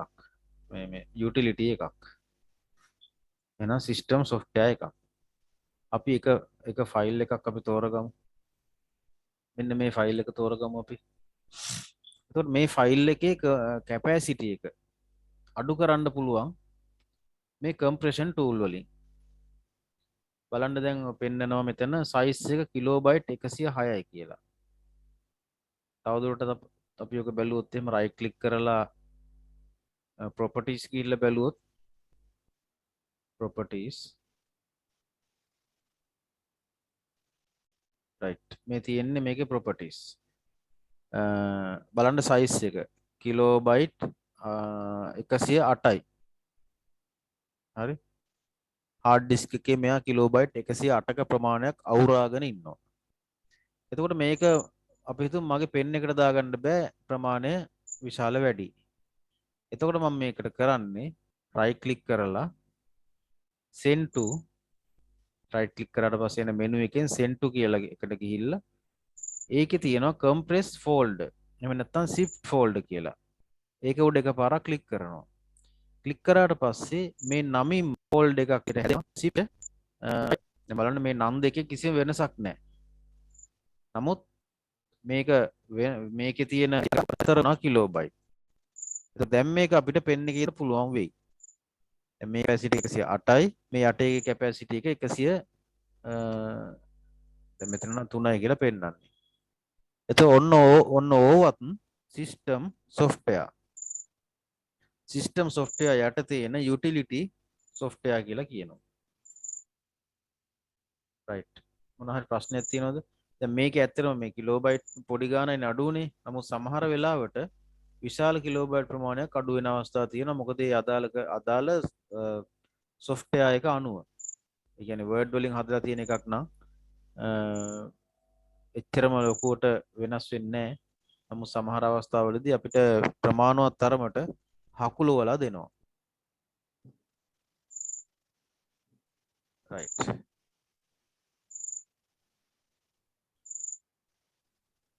හරි. එතකොට compression tool කියන්නේ අන්න ඒවට.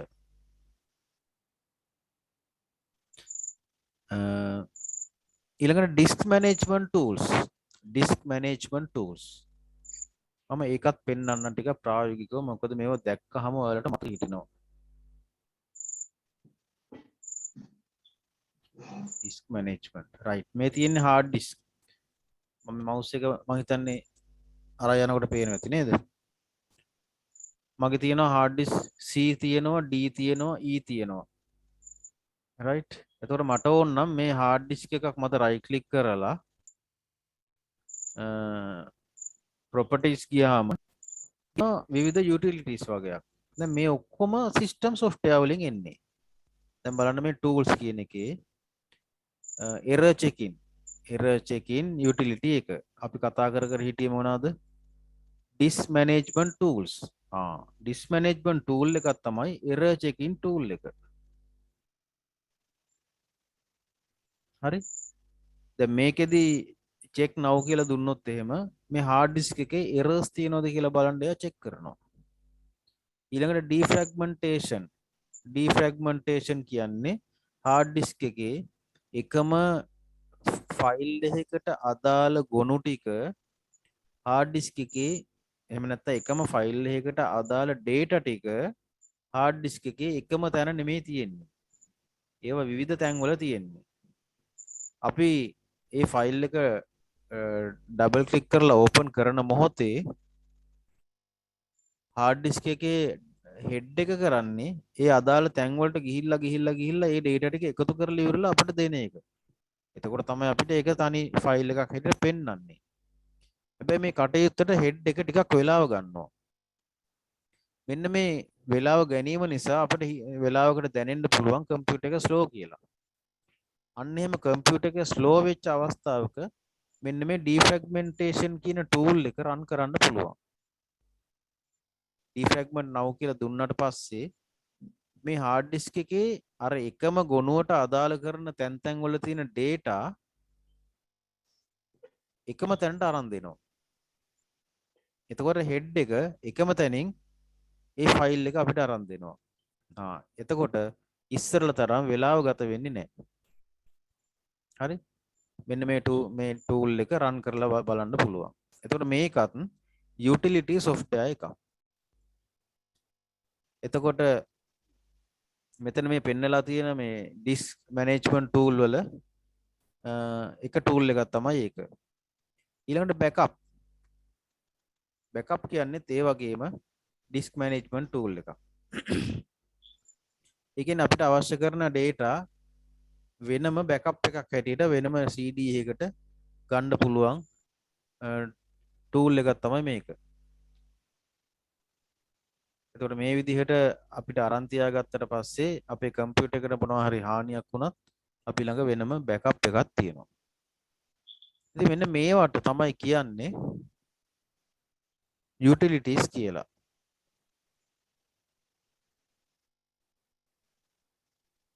හරි.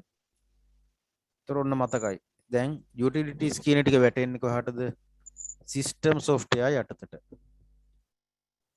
හරිනේ. එතකොට කම්පියුටර් software වර්ග දෙකක් තියෙනවා ලෝකේ.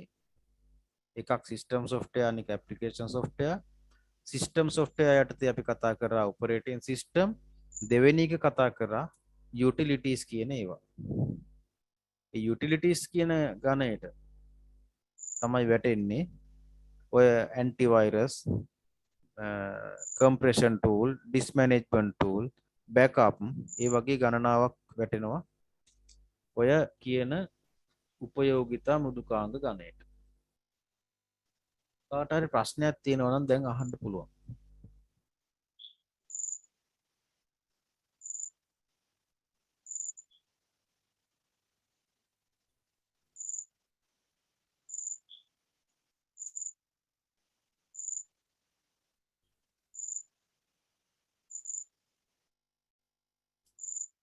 ඊළඟ එක අපි තාම කතා කරේ නෑ. මොකද්ද? device drivers කියන ඒවා. ඒකත් මම සරලව පැහැදිලි කරලා දෙන්නම්. device drivers කියලා කියන්නේ හරි. device කියන්නේ මොනවද?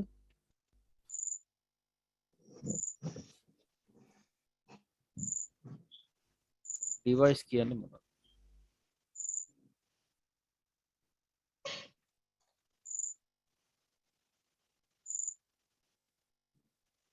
අපි කතා කරන්නේ input devices, output devices, storage devices මතකයි නේද? ඒ කියන්නේ කම්පියුටර් එකට සම්බන්ධ කරන මොනවා හරි උපාංගයක් තියෙනවා නම් බාහිරින් ඒකට කියනවා device එකක් කියලා.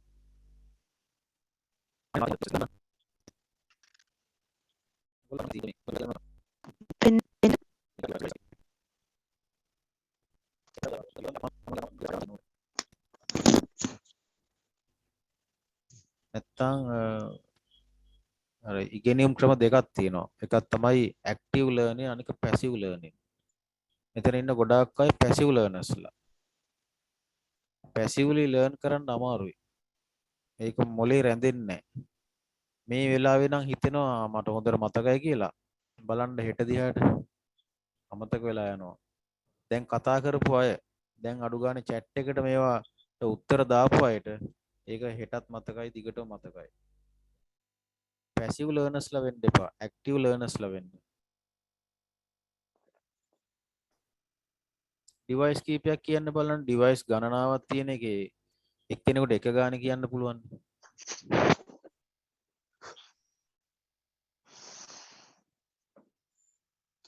CD කියලා දාලා තියෙනවා compact disk. compact disk කියන්නේ device එකක් නෙමෙයි. compact disk drive එක device එකක්. ඒ කියන්නේ CD ROM එක device එකක්. device කීපයක් කියන්න බලන්න දාන්න බලන්න chat එකට. ඒ දානකල් මෙතනින් එහාට යන්න බෑ. input device තියෙනවා, output device තියෙනවා. අපි දන්න දේවල් මේවා ඉගෙනගෙන තියෙනවා. storage devices තියෙනවා.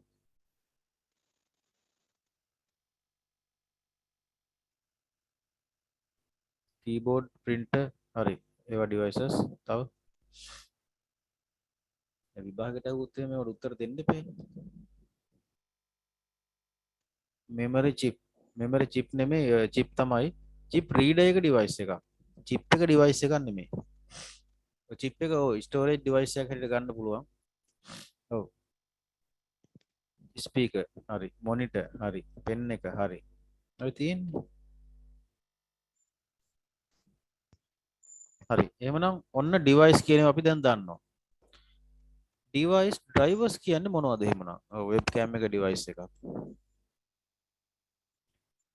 device drivers කියන්නේ එහෙමනම් මොනවද? හරි. එතකොට device drivers කියන එක වැටෙන්නේ system software ගණයට. නේද? ඒක මේ chart එක අනුව අපිට තේරෙනවා. device drivers කියන එක වැටෙන්නේ system software ගණයට. එහෙනම් ඒක software එකක්. දැන් අපි කතා කරේ ඔක්කොම hardware ගැන. webcam කිව්වා, speakers, monitors, pen drives ඒවා hardware. එහෙනම් දැන් මේ device drivers කියන්නේ software. එතකොට මෙන්න මේකේ තියෙන සම්බන්ධය මෙච්චරයි. යම්කිසි hardware device එකක් operating system එකත් එක්ක ගනුදෙනු කරන්න නම් ඒ අතරමැදට තවත් software වර්ගයක් ඕන. අන්න ඒ software වලට තමයි කියන්නේ device drivers කියලා. ඒවා system software. උදාහරණයක් printer එකක් බැලුවොත් printer එක කෙලින්ම computer එකට ගැහුවට පස්සේ අපිට print out ගන්න බෑ. ඒ printer එකත් එක්ක හම්බ වෙන CD එකේ තියෙනවා අදාළ device driver එක. ඒ device drive එක install කරාට පස්සේ තමයි operating system එක දන්නේ දැන් මෙන්න printer එකක් අහවල් වර්ගයෙන් අහවල් brand එකෙන් අහවල් මාදිලියෙන් අහවල් model එකකින් print එකක් දැන් මේකට සම්බන්ධ කරලා තියෙනවා කියලා. system software කියන්නේ උදාහරණයකට Windows වලින් දැන් තමයි දන්නේ print එකක් සම්බන්ධ කරලා තියෙනවා කියලා. දැන් තමයි Word වලින් print out එකක් ගන්න පුළුවන් වෙන්නේ. එහෙනම් ඒකට සහාය දීම සඳහා අපිට හම්බුනේ මොනවද ඒ software එකට කියන්නේ device drivers කියලා. ඒවා system software Windows සහ ඒ hardware device එක අතර ඉඳලා ඒ communication එක කරලා දෙන්නේ device drivers වලින්. පැහැදිලිද?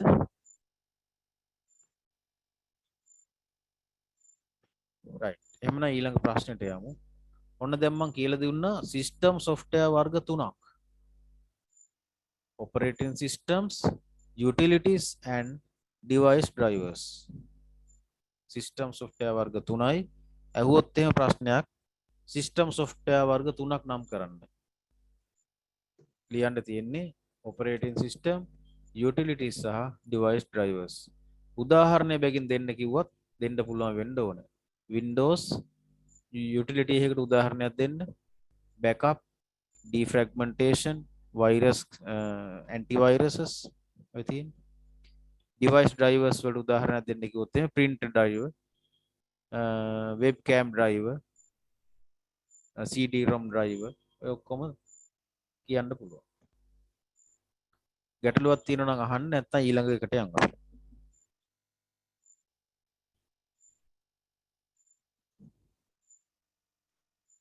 right මම ඊළඟ ප්‍රශ්නයට යනවා.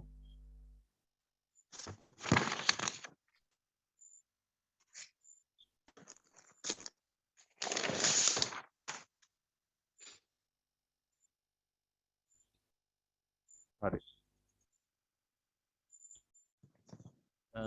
ප්‍රශ්නයක් තියෙනවා මෙහෙම. ඔබගේ කාර්යාලය වෙත පරිගණක ස්කෑනර් යන්ත්‍රයක් මිලදී ගන්නා ලදී. ඒ සමගම ඊට අදාළව සංයුක්ත තැටියක්ද ලැබී ඇත. මේ අනුසාරයෙන් පහත ප්‍රශ්න වලට පිළිතුරු සපයන්න. පළවෙනි ප්‍රශ්නය ස්කෑනර් යන්ත්‍රය ආදාන උපකරණයක්ද ප්‍රතිදාන උපකරණයක්ද?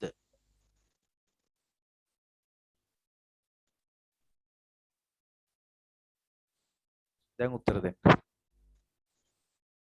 input device. ඔව් ඒ කියන්නේ ආදාන උපකරණයක්. හරි. හැමෝම එකඟද? එකඟයි සර්. හරි. ආදාන උපකරණයක් උත්තරේ හරි. දෙවෙනි ප්‍රශ්නය මෙය සැකසුම් උපාංගයක් ලෙසද හැඳින්විය හැක. පැහැදිලි කරන්න. දැන් කියවනේ ආදාන උපාංගයක් කියලා. ඊට අමතරව දැන් ආයේ කියනවා මේක processing device එකක් ලෙසද හඳුන්වන්න පුළුවන්. පැහැදිලි කරන්න බලන්න දන්න සිංහලෙන්.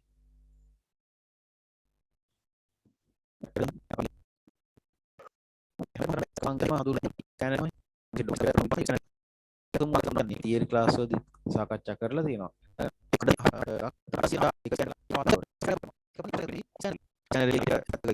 ඒක මේ අකුරු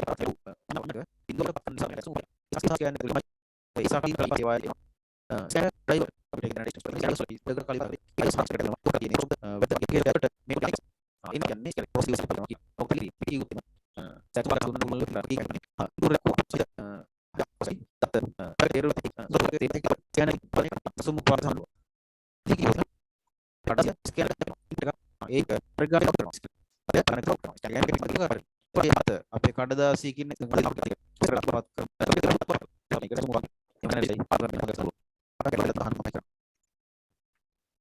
right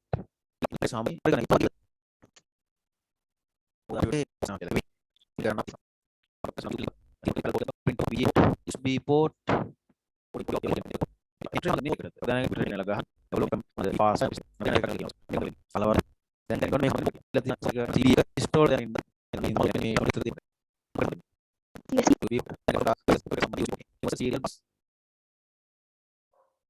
USB බස් කියන වචනේ හම්බ වෙනවනේ කම්පියුටර්ස් වල. බස් කියලා කියන්නේ යම්කිසි දැන් බස් කියලා කියන්නේ ඇත්තටම ප්‍රවාහන මාධ්‍යයක්නේ. කම්පියුටරෙත් ඒක පාවිච්චි කරන්නේ මේ විදිහටම තමයි. Bus line, peripheral interconnector, PCI bus කියලා කියනවා. AGP බස් කියලා කියනවා. හරි? එතකොට USB Universal Serial Bus කියලා තමයි කියන්නේ. හරි. මොනවා හරි ප්‍රශ්නයක් තියෙනවද ඒකේ? තව පැහැදිලි කරන්න. නැත්නම් ඊළඟට යන්න. මෙම යන්ත්‍රය සමග ලැබී ඇති සංයුක්ත තැටියේ ඇති වැදගත්කම කුමක්ද? මොකක්ද වැදගත්කම?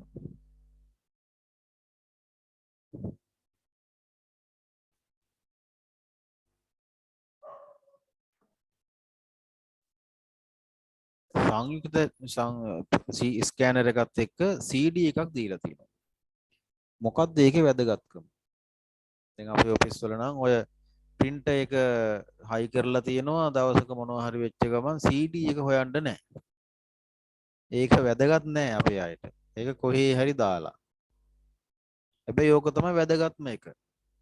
printer එකට වඩා වැදගත් CD එක. අපිට මතක නැහැ නැති computer එක අපිට ඒත් ඒක ඕන software නේ.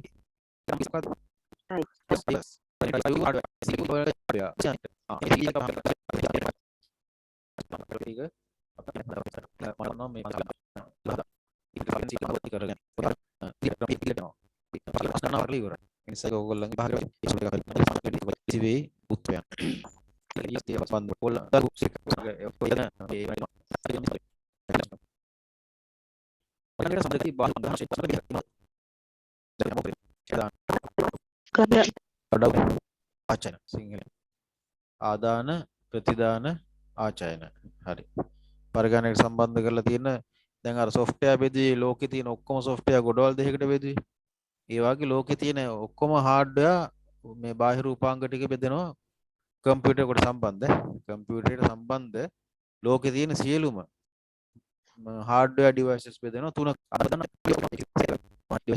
ඉතින් බලන්න ගන්න කියලා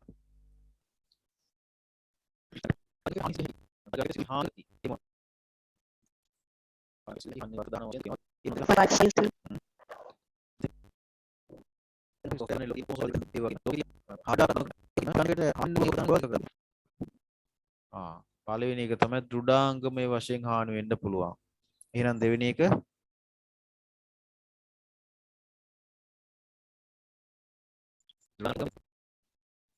මෘදුකාංග. හાર્ඩ්වෙයාර් වශයෙන් හානි වෙන්න පුළුවන්, සොෆ්ට්වෙයාර් වශයෙන් හානි වෙන්න පුළුවන්. හાર્ඩ්වෙයාර් වශයෙන් හානි වෙන්න හાર્ඩ්වෙයාර් වශයෙන් හානි වෙන්න පුළුවන් ප්‍රධාන ක්‍රමයක් තියෙනවා. ඒ තමයි විදුලිය අඩු වැඩි වීම සහ විදුලිය ඇන හිටීම මගින් සිදුවන හානිය. මේ හානිය ප්‍රධාන වශයෙන් සිද්ධ වෙන්නේ කම්පියුටර් එකේ හાર્ඩ් ඩිස්ක් එකට. හાર્ඩ් ඩිස්ක් එක කියන්නේ විනාඩියට වට 750ක් කැරකෙන උපාංගයක්. ඒක ඇතුලේ තියෙන ඩිස්ක් එක විනාඩියට වට 750ක් කැරකෙනවා. එතකොට එහෙම කැරකෙන hard disk එකට ආසන්නයේ තියෙනවා head එක. මම ඉස්සෙල්ලා කිව්වේ read write head එක. ඒකෙන් තමයි අර චුම්බක අංශු උතුර දකුණ මාරු කරන්නේ. එතකොට ඔය head එක සහ disk එක අතර කෙස් ගහක තරම් ඉතාමත්ම සියුම් පරතරයක් තියෙනවා. ඒ පරතරය පවත්වාගෙන යන්නේ විදුලිය මගින් ඇතිවන ටෙන්ෂන් එකෙන්. ඒ කරකැවීම සහ head එක එහා මෙහා යෑමෙන් ඇතිවන ටෙන්ෂන් එකෙන් තමයි පවත්වාගෙන යන්නේ. එකවරම විදුලිය විසන්ධි වෙලා යනකොට මොකද වෙන්නේ? මේ හෙඩ් එක අර ඩිස්ක් එක මත පතිත වෙනවා. අර කෙස් ගහේ පරතරය නැතු වෙනවා. නැති වෙලා ඩිස්ක් එක මත පතිත වුණාම ඩිස්ක් එක තාම කැරකෙනවා. ඩිස්ක් එක මොකද ඕනම දෙයක් දැන් ෆෑන් එකක් වුණත් එකපාර කරන්ට් එක ගියාම නතර වෙන්නේ නැහැ. ටිකක් වට කීපයක් කැරකිලා තමයි නතර වෙන්නේ. මේ ඩිස්ක් එකත් එහෙමයි. මේ ඩිස්ක් එක තාම කැරකෙනවා. දැන් හෙඩ් එක තියෙන ඩිස්ක් එක මත දැන් මොකද වෙන්නේ? ඩිස්ක් එක හූරාගෙන යනවා. මොකද වෙන්නේ? ඩිස්ක් එක හાર્ඩ්වෙයාර් වශයෙන් හානි වලටපත් වෙනවා. දෘඩාංගමයේ වශයෙන් හානි වෙනවා. මෙහෙම කීප වරක් වුණාම මොකද වෙන්නේ? අවසානයේදී ඒ ස්ථානවල තියෙන අර චුම්බක අංශු වල පැත්ත අපට හෙඩ් එකෙන් වෙනස් කරන්න බැරුව යනවා. ඒ කියන්නේ දෘඩාංගම වශයෙන් හානි වෙලා ඒ හේතුව නිසාම මෘදුකාංග වලටත් හානි වෙනවා. right. ඔන්න ඔයක තමයි ප්‍රධාන වශයෙන් කම්පියුටර් එකේ හાર્ඩ් ඩිස්ක් එකට හානි වෙන එහෙම නැත්නම් දෘඩාංගම වශයෙන් සිද්ධ වෙන ප්‍රධාන හානිය ඕක. ඊළඟට අනිත් ඒවාත් අපිට කියන්න පුළුවන්. ප්‍රොසෙසර් එකට හානි වෙන්න පුළුවන්. RAM එකට හානි වෙන්න පුළුවන් නේද? ඒවා සාමාන්‍යයෙන් ඔයාලා යතුරු පුවරුව ක්‍රියාත්මක නොවීමත් හරි. ඔව් ඒකත් ගන්න පුළුවන්. අපිට ඔය විදිහට හිතලා ගන්න පුළුවන් ඒ ටික. මවුස් එක ක්‍රියාත්මක නොවීම ඒවා ගන්න පුළුවන්. දෘඩාංගම වශයෙන් සිදුවන හානි. හරි. ඊළඟට මෘදුකාංගම වශයෙන් සිදුවන හානි තමයි අපිට ටිකක් වැදගත් වෙන්නේ. ඒ කියන්නේ විභාගයට වැදගත් වෙන්නේ මෙන්න මේ කොටස. මෘදුකාංගමයේ වශයෙන් අපිට සිද්ධ වෙන හානි අපිට බෙදන්න පුළුවන් ක්‍රම දෙකකට. එකක් තමයි අපේ අත්වැරදීම් වලින් සිදුවන හානි. අනිත් එක තමයි මැල්වෙයාර් වලින් සිදුවන හානි. right. මේවා අපි වෛරස් ගැන කතා කරනකොට මැල්වෙයාර් ගැන කතා කරනකොට ඉස්සරහට කතා කරමු මෘදුකාංගමයේ වශයෙන් සිදුවන හානි. right. මේ ටිකේ මේ ප්‍රශ්නේදී ඉගෙනගත්තු දෙයි මොනවා හරි අහන්න දෙයක් තියෙනවද?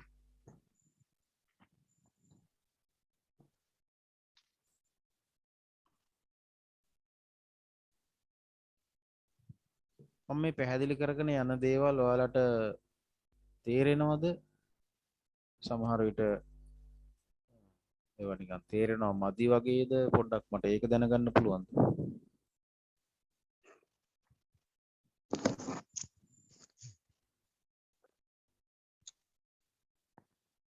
කරගෙන යන ක්‍රමය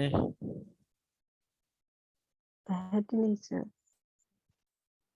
අනිත් අයගේ උත්තර මොනවද?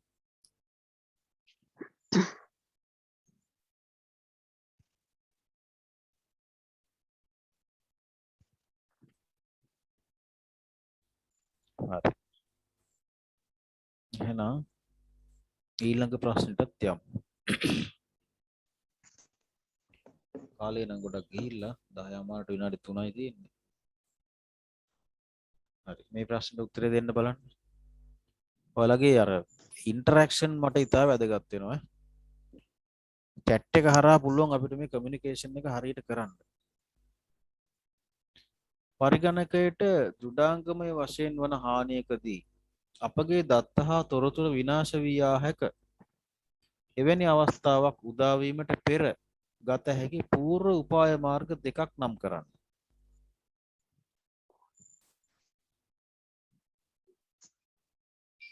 නේද? කම්පියුටර්ස් පාවිච්චි කරන අය හැටියට මේවා දැනගෙන ඉන්න ඕනේ.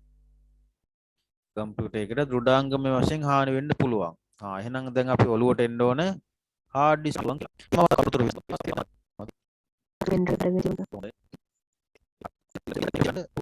ස්ටෝරේජ් වෙන ඉඩ කියන හානියද මම අපි අතේ තිබිලා. වැටෙන්න පුළුවන්. ඩැමේජ් වෙන්න පුළුවන්. ඊටත් වඩා ආරක්ෂිතයි.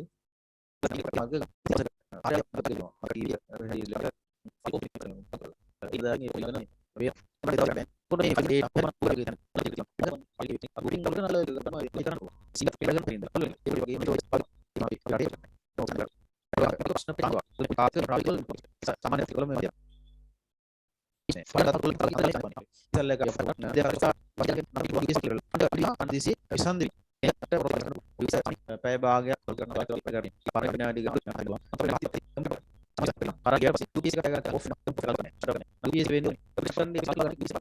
අපි පැත්තෙන් hard disk එක damage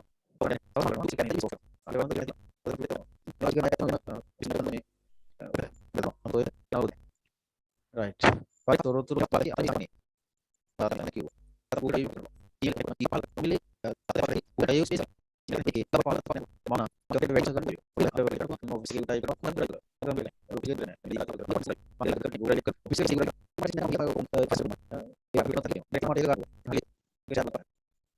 ඊළඟට වෙබ් සර්වර් එක ඊට පස්සේ ඊමේල් account එකට යවලා තියාගන්න පුළුවන්. ඊමේල් එකක් හැටියට attach කරලා තියාගන්න පුළුවන්. අපේ ගෙදර තියෙන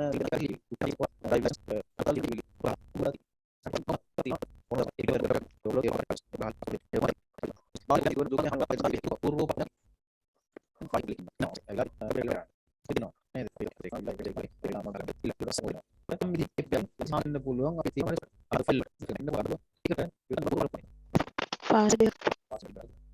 පාස්වර්ඩ් එක කෙදුවොත් එහෙම අපි පාස්වර්ඩ් එක දෙන්න වෙනවනේ පුද්ගලයාට නේද? එතකොට එයා ඒත් ඉතින් වැඩක් නැහැ.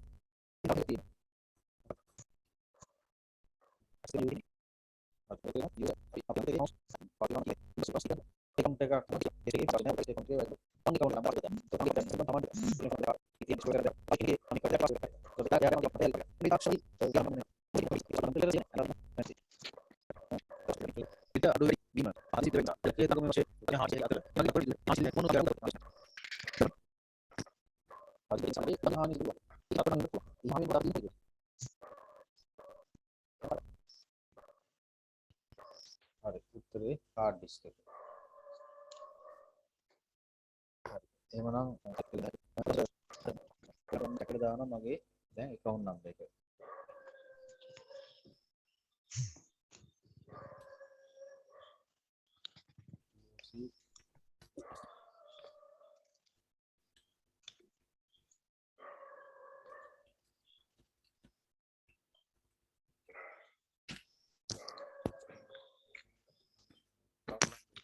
Excuse me sir. ඔව්. සර් මේ මම අද join වුණේ අර ඊතුරු subject දෙක කොහොමද දන්න සවිස්තර. මෙහෙමයි මම කරන්නේ ඇත්තටම මේ කම්පියුටර් සබ්ජෙක්ට් එක විතරයි. ඔව් සර්. ඔයාලට අනිත් සබ්ජෙක්ට් වලට යන්න අවශ්‍ය නම් ඒකට වෙන විදියක් පොඩ්ඩක් හොයලා බලා ගන්න වෙනවා. හරි සර් හරි. හරි නේද? Okay. එතකොට මේ දාපු account number එක copy කරගන්න. දැන් මොකද මේ chat එක close වෙනවනේ අපි මේකෙන් අයින් වුණාම copy කරලා වෙන තැනකට මේක ගන්න word file එකකට හරි කොහට හරි ඊළඟ දවසේදී මේකේ payment slip එක මට එවන්න. ඒ අයට මම link එක එවන්නම්. අඟහරුවාද තමයි class එක තියෙන්නේ නැවත. එතකොට මේ විදිහටම අඟහරුවාද class එක යනවා. ඉස්සරහට දැන් අපිට කරන්න තියෙනවා දත්ත sannivedana පද්ධති පිළිබඳව ඊළඟට Word, Excel, PowerPoint, Access, Internet, Email. ඔය ටික අපි ටිකක් වේගෙන් කරගෙන යන්න ඕන. වේගෙන් කරත් අදාළ කරන සියලුම දැනුම සමගින් තමයි යන්න ඕන. ඒ නිසා ඒ ටික යෑම සඳහා අවශ්‍ය කරන ප්‍රශ්න ටික මම කොහොමත් සකස් කරනවා. ඒ ප්‍රශ්නෙන් ප්‍රශ්නෙට අපි අදාළ තියරි කොටස සාකච්ඡා කරනවා. ඉතින් ඔයාලගේ විභාගේ සර් chat එකට දැම්මද account details? මම දැම්මා දැන් chat එකට පොඩ්ඩක් ඉන්න ඒක ගිහිල්ලා තියෙන එක්කෙනෙකුට විතරයි everyone පෙන්නන්නේ නැහැ සර් සර්. එතකොට ආය දාන්න. ඉරිදයි මේ බදාදායි එක නැතුව අඟහරුවාදාද තියෙන ක්ලාස් එක එතකොට ඔව් අඟහරුවාද විතරමයි තියෙන්නේ.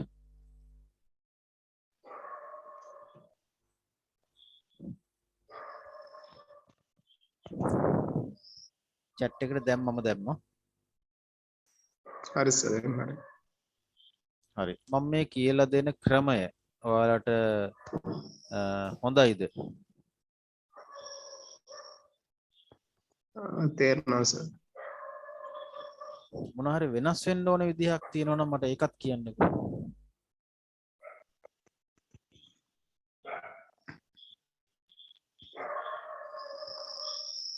මෙහෙම වුණොත් හොඳයි මීට වඩා කියලා වගේ දෙයක්.